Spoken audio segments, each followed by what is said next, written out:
Hi there, and welcome to another episode of the Gentle Business Revolution podcast, the show where we talk about disrupting the current marketing paradigm and changing it to a gentler approach, one that's based on empathy and kindness. I'm Sarah Croce. I'm the host on this show, and you know that you're in the right place if you are a heart-centered entrepreneur or change maker who's looking for a better way to market your business. Or you might also be a marketing impact pioneer.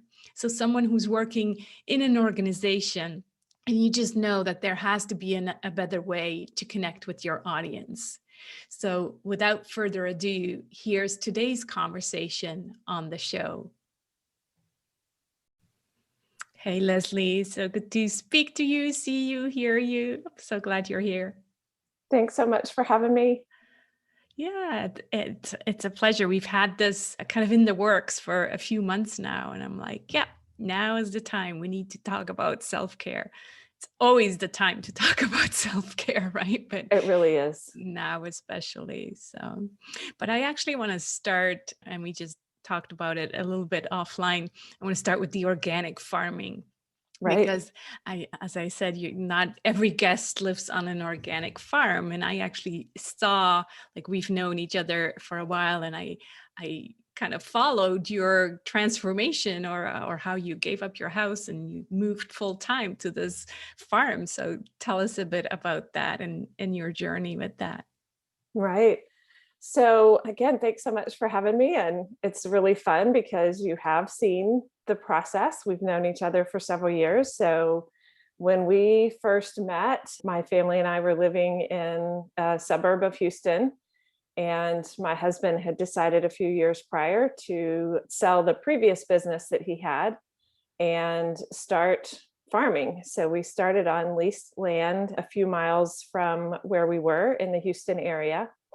Quickly outgrew about 5 acres, then moved to about 20 acres, and we're outgrowing that and realizing this is what we want to do forever. And so we sold the suburban house, put everything in storage, bought our farm that didn't have a house on it. So we lived in a temporary place for a year. And now we live in a tiny house on our property, and we raise chickens for meat and eggs, and pigs and cows, and have a bunch of dogs that protect all the animals. And then we have massive gardens and grow a huge range of greens and produce items. Wow, that is so unique. I love it. I just love it. Is that like a common thing in, I want to say in the US or in Texas, because it takes a lot of courage to do what you did. And I don't know, I have this image being from Switzerland that, a Texan wouldn't necessarily go for organic produce. Like they would go for the beef burger instead. So right. How does organic farming fit into Texas or the US in general? Specific to Texas, but the US as well, the way that we farm is fairly different from most of the people around us. There are people farming and ranching all around us. Most people, whether they're doing produce or animals, are kind of one product. So if it's animals, most people raise cattle.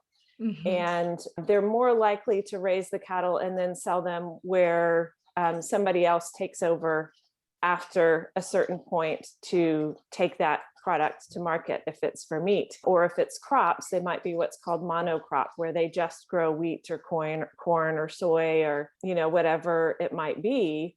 And so we do a little bit of everything. And a big part of it that's organic is a term that we use often, especially when it comes to animals, is pasture-based. So all of our animals are on pasture and we rotate them around the farm. So they're constantly on fresh grass. So it's this whole ecosystem of, what's good for the animals is good for the land, is good for the people. And so, like with a garden, we might have run animals through a garden area because they add fertilizer to the soil. And then after time, the soil quality has improved, and then you plant a garden there and it just is really beneficial. So So we are kind of odd man out in how we do things and in the variety of things that we grow and in this organic and pasture-based way.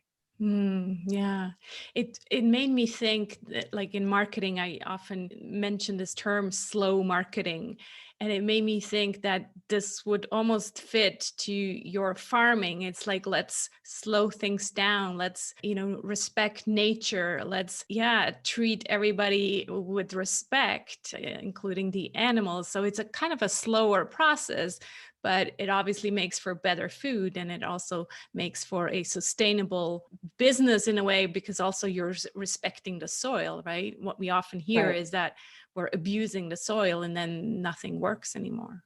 Yeah. Yeah. So true. And it's interesting you use that terminology, which Hmm. I don't think I've heard you use before. There actually is a term, slow food. And Yeah, it's obviously in true. contrast to fast food in terms of from the consumer side, it's Hmm. going to a place where it's not going to be fast because it is going to be prepared with fresh ingredients while you're waiting. And that is very connected to the way that we do things. Yeah. I remember when we first moved to California and I was like in the, grocery store, I was just amazed at the size of everything. Like the broccoli would be like blown up and everything was like double the size in Europe. And I'm sure it's because, they just used so much fertilizer or whatever to grow it faster, right? And then you get this watery kind of texture and it just doesn't taste the same. So that's also Right. what happens when you slow things down. Like it actually gets more flavor, I would assume. Yeah, very much so. And that's across the board with all produce and meat items and things, and sometimes it's a matter of what seeds you're using or what type of food, but like we grow a certain type of celery that we Hmm. use for eating and for putting into the juice that we make. Hmm. And it's a different type of celery than you normally buy in the American grocery store, but it's like this deep, rich green compared to the almost white green of celery that's huge. And Hmm. ours is much smaller, and you can taste and see the difference on every Mm. level. Yeah, yeah, I love that.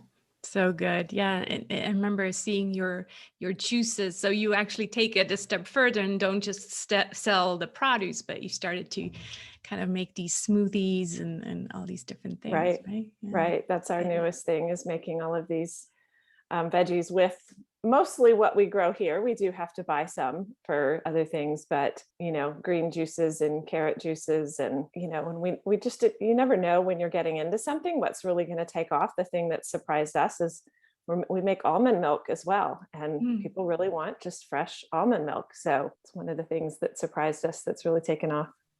But can you grow almond trees in Texas? No, we buy the almonds. I think they actually, I'm trying to think if they're from the US or from somewhere else, because of just the limited ability to get them Yeah, grown without any pesticides or anything like that. So yeah, we buy the almonds right. and then make it from there. Nice. Wonderful. Wow. So glad that I asked that question. I always was curious how that works. So Right, right. you wear all these other hats as well, though. And so, yeah, I want to kind of get into, well, the social worker part. So you work as a social worker in hospice care, but you also are an author of 2 books. And that's really what we're talking about here. And one of them is the 5-Minute Happiness Journal, and the other one is the self-love journal. And talking about taking off, like this book has really become like a bestseller on Amazon. So congratulations. It's like, it was so nice to see that thing just take off, right? So Yeah, yeah. tell us about that journey. How did you come to, write these books, and tell us more? Yeah, that's another piece that I think you were there for, some of the just strange serendipitous journey that it has been. Yeah, I have these different parts of my life, and for me they all fit together really well and play into each other. Working in hospice care is very intense, which is, my career as a social worker is what led me to focus on self-care. So being able to live at the farm is, a big part of my self-care, because I can leave all of that behind and come be in nature. Mm-hmm. And so I've had a business. I still work full time in healthcare, and I've had a business for several years that's focused on self-care. My primary people that I kind of teach and work with are other mental health professionals. So I have a website and some, content that I create and online courses. And so somebody found my website and my social media presence and actually approached me about writing the self-love journal, came to me with the topic and a basic outline and said, seems like it fits with what, you focus on in your work. And it just was a perfect fit. That's amazing. Yeah, yeah. And it's doing so well. And I've seen the copy yeah, it's what people want and need right now, right? And Yeah. talking about wanting and needing, like oftentimes as authors, and I think of myself, like we write the book that we wish we had on our journey. Was Right. that the case? Even though maybe you didn't know it, is that what it felt Right. like for you? Yeah, very much so. I mean, because as you know, my focus a lot is on self-care. And that's very much because I've needed to focus on that, partly because of my work and the intensity of it. I mean, I remember several pivotal moments early in my career as a social worker. I started out working in homeless shelters for families. So I was, having families come to the shelter that had nothing. They may or may not have had a job, but they couldn't afford a place to live. And they would stay in this shelter. It was actually the Salvation Army where I started, which is known at least nationally, maybe internationally. Yeah, we have it here too. Yeah. And I just saw working in that field, everybody, in my opinion, goes into that work with a heart of gold and wanting to help make people's lives easier and more functional and help make the world a better place. And it's just really easy for it to drag you down. I mean, when it's sad and it's hard and it's intense. And so when you talk about burnout and these things that are so in the forefront these days, because we're all dealing with this intensity with the pandemic, I just remember very early on making a decision, because I would see some people that were burned out and or kind of like bitter, working in this field, like they had lost the reason that they started doing the work in the first place. Right. And I remember making a commitment to myself that I would always evaluate how I'm doing and why I'm doing the work that I'm doing, and make the choice to figure out how to stay in a good place myself or get out completely of the field and do something different, so that, ultimately I'm not doing more harm than good if I'm not in a good place of being able to help people. So, that work-wise is how I got into this. I think personally, and I think this fits very well with your work, I am an introvert. I consider myself an introvert. And I think I've always known that about myself. And I grew up in a very extroverted, community. And my parents were both very strong, extroverted personalities. And, I really had to find my way. And I think when I was younger, before I understood my strengths, I think I questioned things about myself because I knew I was fairly different from a lot of people in my life. So I think for me personally, it's been a lifelong journey of really learning to stand in my strengths and know who I am, even if they don't fit a mold that, maybe I was expected to fit in, and to love myself for who I am and to find my place in the world, because I feel like a lot of places, jobs are carved out for people that are more extroverted. And I always knew that there was strength in who I was and who I am, but it just took a while to move through the nuance of finding my way. And so, yeah, I feel like when the book came to me, it was kind of the perfect way to share some of my experience in a different way. Yeah. Yeah. And it's so interesting that you shared something from your upbringing and your childhood. And because it's always there that we get these beliefs that we think were not something, not good enough, not, smart enough, whatever, not enough, right? And Right. those are the things that really then, form us in a way where we are maybe not loving ourselves Mhm. 100%. Yeah. What would you say, like, people who really love themselves, like, what is it that they have worked on, or what makes them different from other people who are still having this self-doubt all the time? Right. Right. I think it's an ongoing, lifelong process, and it's very much from the inside out. And I think our society often teaches us to view ourselves from the outside in, of Hmm. what's considered, external success, and, whatever those perceptions are. Yeah. And I think it's very much an inside job. And Mhm. so there are a lot of kind of words and terms that we use that all start with self. And I think they're all important. And I think in my mind, there's kind of a progression that starts with self-awareness of just, who am I, and what's going on internally, and how do I see myself? And from that place, how do I take care of myself? How do I have compassion for myself? How do I grow in my self-esteem and confidence, which I actually see as a couple of different things. And so there's just this progression and kind of healing process. And it is a, a never-ending journey. Mhm. Yeah. I'm curious, you just said something, you see self-esteem and confidence as two different things. Tell Right. us more about that. What is the difference? So I see, and when I was doing research for the book, I found some research on it that differentiated self-esteem and confidence. And self-esteem isn't necessarily my most favorite word, but it's one that everyone kind of has, even if they couldn't give you a definition, they, have some understanding of what it is, and that it's a good thing, and that you hope to have good self-esteem or high self-esteem, Hmm. which I see self-esteem as that kind of internal piece of being comfortable in your own skin. Hmm. And I see confidence or self-confidence as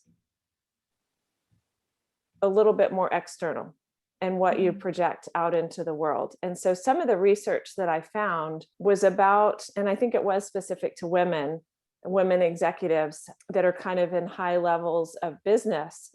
They may have a lot of self-confidence, but that didn't necessarily mean that they had self-esteem.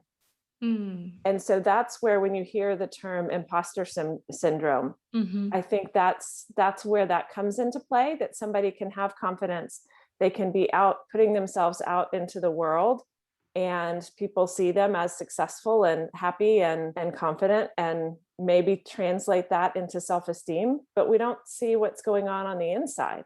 If Right. there is that question of, like you said, all those questions of, am I good enough, or, that type of thing. And so it's a matching of the inside and the outside.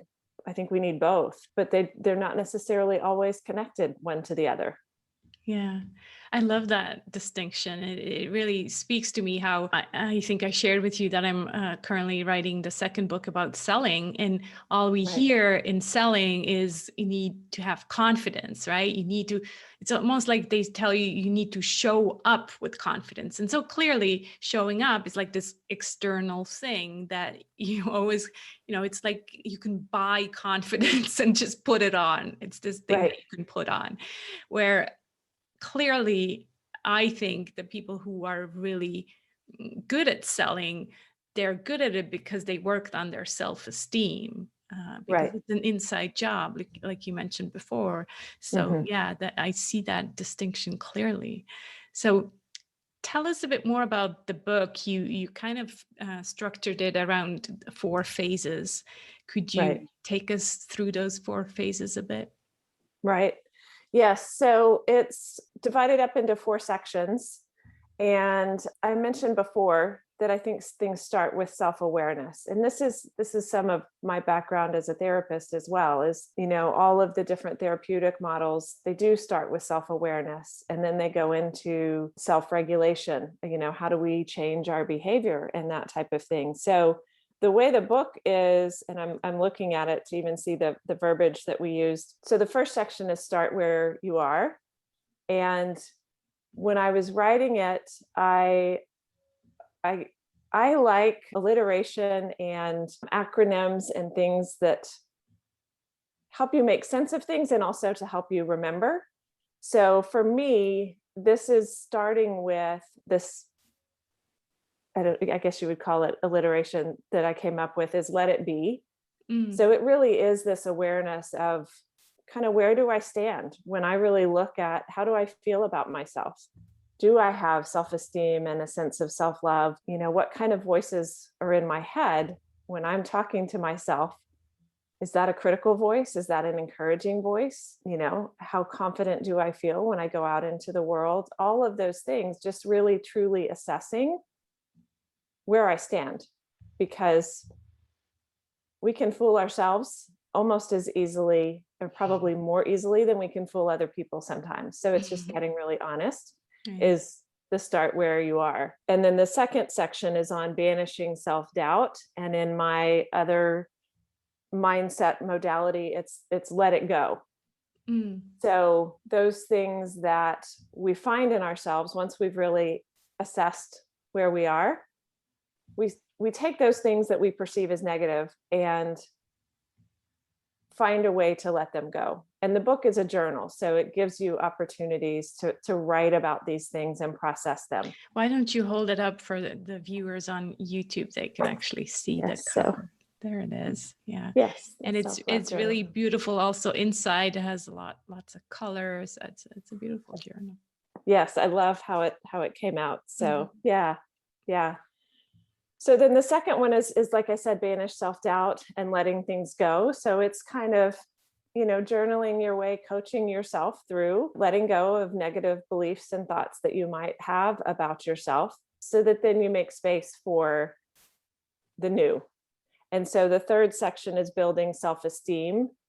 And when we talk about self-love, I like to think of it as letting love in, because I think sometimes internally we have like this hand up, like stop, like, I'm not going to let that in.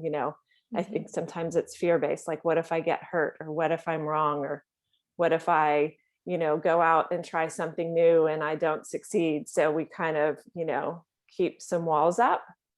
So I think it's kind of starting to let that sense of love come in and be willing to receive it, even though it's coming from ourselves. And then finally, the last section is love yourself more. And I think once we've let love in, it's about letting it grow. And that's the lifelong part of constantly being on this journey that, if I'm cruising along, doing good, feeling good about myself, and then something external happens that makes me doubt, then I go inside and kind of go, well, okay, what can I learn from this? And how would I do things differently next time? And try to come to acceptance of whatever happened. Yeah. Could we, since we kind of talked about the self-esteem versus confidence, could we pick one or two of the journaling questions that you have under that chapter and kind of look at them and go a bit deeper? Yeah. I think I'm trying to remember if it's in that section or not. The one thing that I would love to talk about, and I don't remember exactly which section it's in, is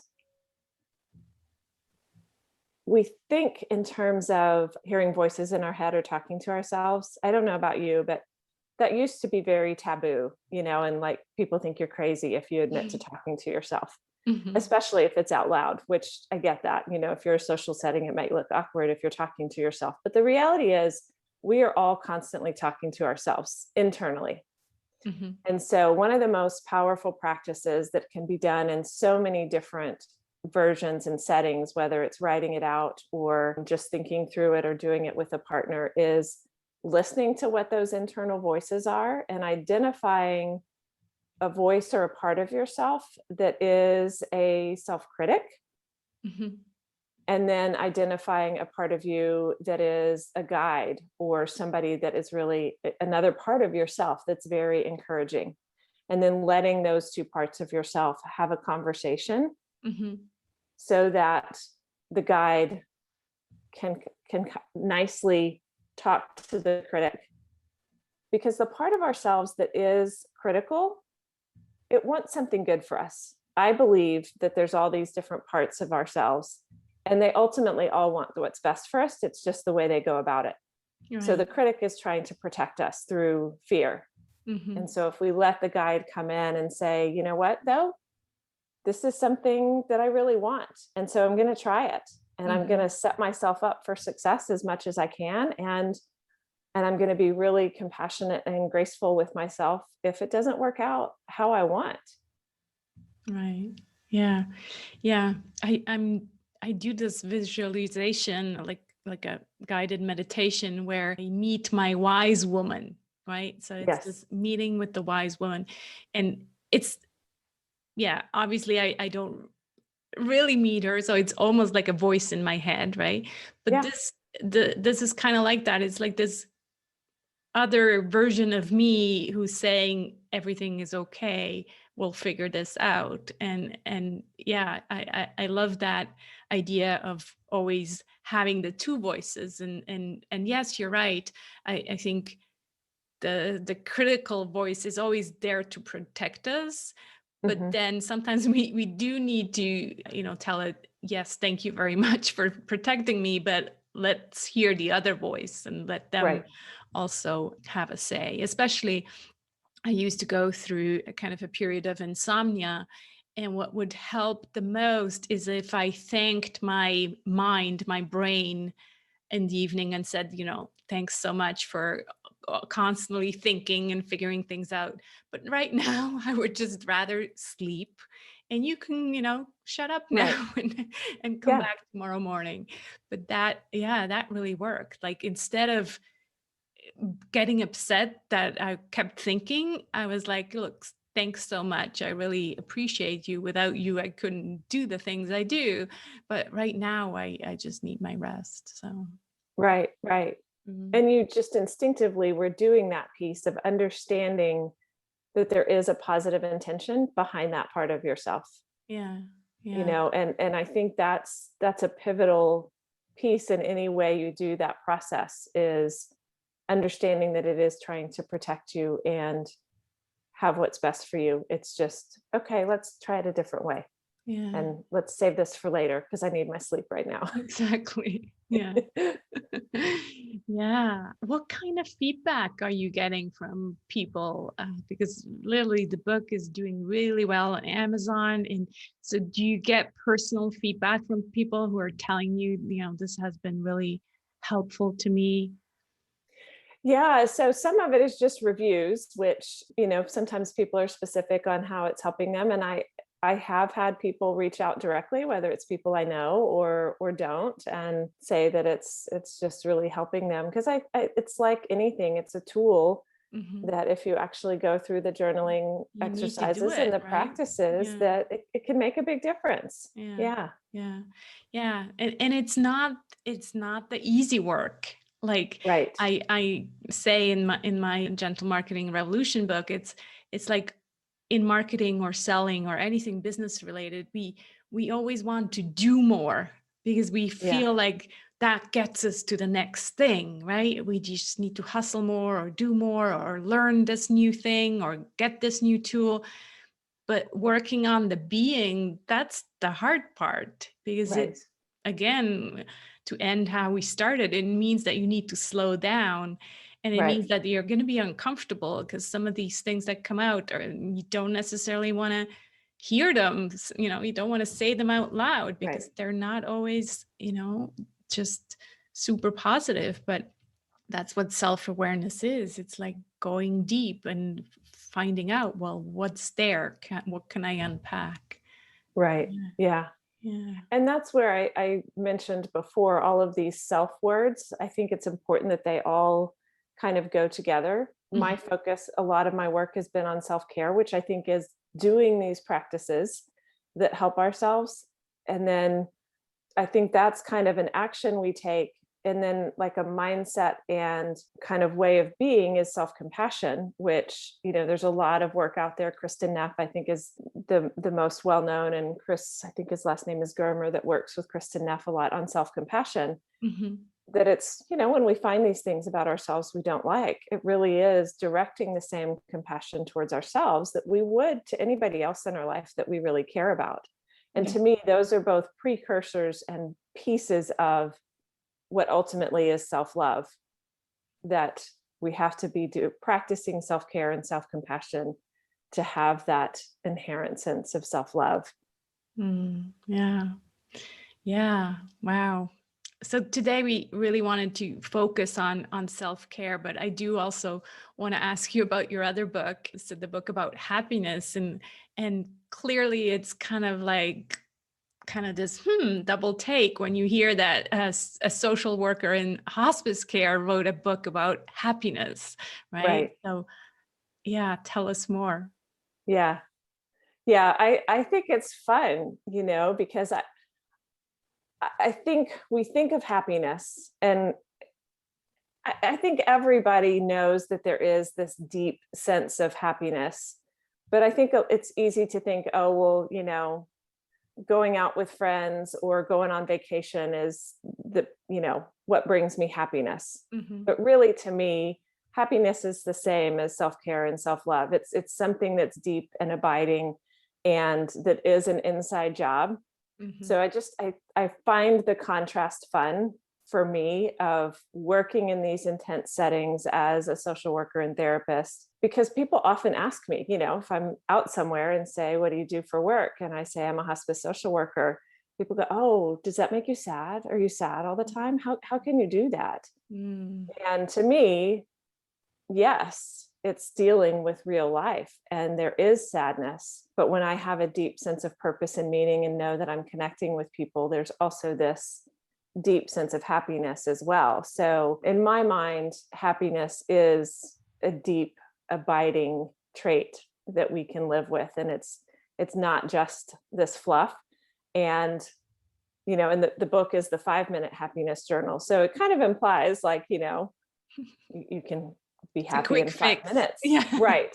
So that is some of the feedback. There are a few more negative reviews on that book, because it's like, oh, it's not what I thought it was going to be, because I think people do think, oh, what can I do to just flip the switch in 5 minutes? And it's just as deep as the self-love journal, but it is about finding what truly makes you happy, clearing out all the rest, and making space for what gives you that deep, abiding sense of happiness and joy.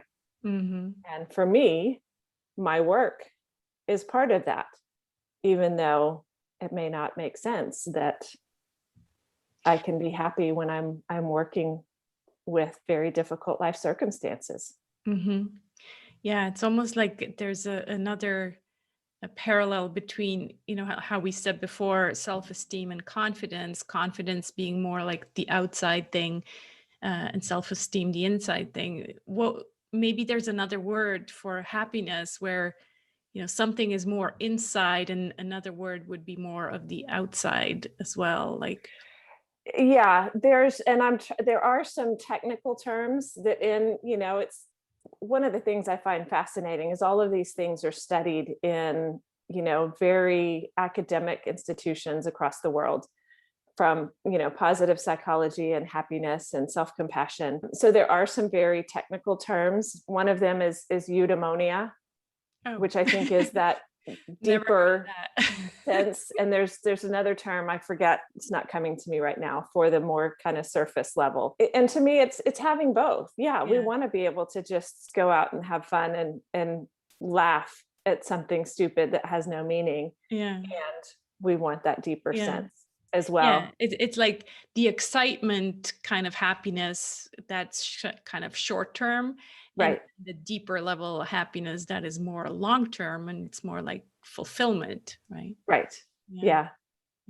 I mean, you could go down some really long and winding rabbit holes on all this research, which to me is fascinating and fun. And the fun part of working with my publisher and editor is that, my job was to take all of that research and stuff and put it into everyday language and practices.